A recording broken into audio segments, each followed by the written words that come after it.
Kan untuk pertandingan nanti akan dilaksanakan dengan dihadiri oleh penonton sejumlah 50% dari kapasitas stadion yang telah dilakukan penomoran khusus. Demikian. Kalau untuk Indonesia, apakah ada kemungkinan jumlah penonton akan bisa ditambah pada pertandingan selanjutnya, Pak?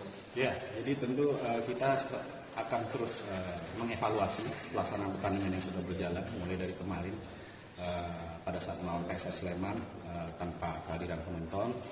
Kami evaluasi segala perilaku dari supporter, kemudian juga situasi keamanannya sendiri seperti apa. Kita evaluasi, termasuk nanti pada saat sudah diterapkan untuk pertandingan antara PSM Makassar melawan Rans yang direncanakan diberikan izin untuk dihadiri oleh penonton sampai dengan 50%, dan kita akan selalu evaluasi dari berbagai aspek, termasuk juga dari aspek ekonomi kerakyatannya, kemudian juga yang paling utama aspek keamanan dan keselamatannya, dan tentunya juga dari aspek perilaku daripada supporter, apakah kooperatif dan juga tanggapannya positif, dan apabila kooperatif dan tanggapannya positif tentunya itu menjadi penilaian plus ya untuk mendukung daripada keamanan ketertiban masyarakat dalam pelaksanaan pertandingan itu sendiri.